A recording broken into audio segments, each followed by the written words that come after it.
into our system, and we don't really know what the collateral effects are. When you're talking about the effects of birth control on the choices that you make in a relationship, and that the women, when they get off birth control, that they're no longer interested in their current mate, like what are the characteristics that lead them to be dissatisfied when they get off birth control? Yeah, that allowed them, when they're on birth control, to be attracted to that person? I wish I could answer that question, but it's been a while since I've read Sarah's book, and so I would defer to her on that.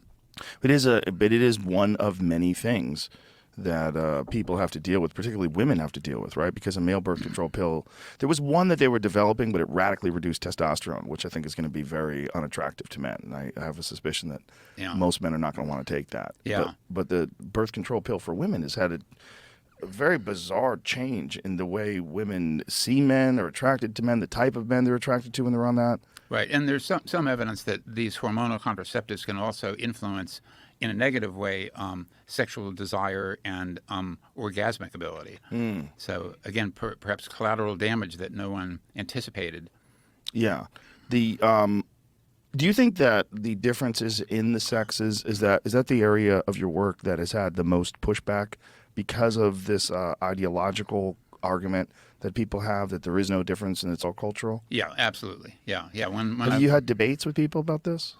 Yes, I have. Yeah, in scientific meetings. So there was one. There was one with a woman named Alice Egley, who has long promoted what she calls it used to be called social role theory, and that is that there are no psychological differences between men and women, but society, whatever that does, says, okay, Joe, you're a male, we're going to put you in this role, and your daughters, they're females, we're going to put them in a different role, and that all sex differences are a product of these, quote, role assignments, which is, I think, turned out to be, I guess, it's inherently a blank slate kind of theory that has been pretty soundly refuted by, again, another former student of mine. Apologize for keep mentioning former students, but this is David Schmidt, who's at Brunel University, and he's done massive cross-cultural studies and finds that these sex differences are, in fact, larger in gender egalitarian countries. So you go to Norway and Sweden, Denmark, Finland, where there's an even more explicit sort of gender-neutral and no sex difference ideology, and finds that the sex differences are larger there than in the countries that are supposedly more gender inegalitarian. And so it flatly contradicts this social role theory, because it says, no, you eliminate these, you create gender equality in the culture, and the sex differences will disappear. And it turns out, no, they don't. And in some cases, they get larger. So, and what is the hypothesis in terms of why they get larger? Well, that's unclear. It might be, and this is speculation, it might be that in where you have greater freedom for each sex to do what they're naturally inclined to do, then the sex differences, emerge more strongly. The natural sex differences. That makes sense. But I don't know. No one's really pinned down the why they get larger. And so when this argument is presented to people like that woman who believes that these behavior characteristics are just because of roles that you're assigned, how does she respond to that? She hasn't so far, as far as I'm aware, to these data. These are data that have come in the last 5 years or so, and they keep, study after study after study. And if it was just one study, you could say, okay, I'm going to ignore that. But now there's a whole raft of studies that show exactly the same thing. So my guess is that the history of science, when it's written, will not look kindly on that. But what they maybe you've heard this. There's this cliche that scientists don't ever change their mind. They just die and are replaced by younger people who don't grow up with the same belief system.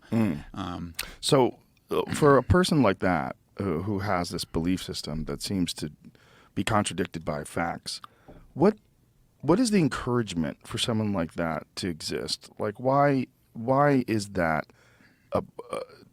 why does that type of person who is giving out this incorrect data and espousing this easily provable ideology, like, what is the motivation? Well, in cases like hers, the woman I just mentioned, they've built their entire reputation, their entire careers on this theory.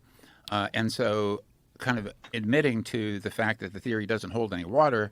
They have no career. Yeah, it It's basically over. will cause their Evaporates. status and prestige to plummet.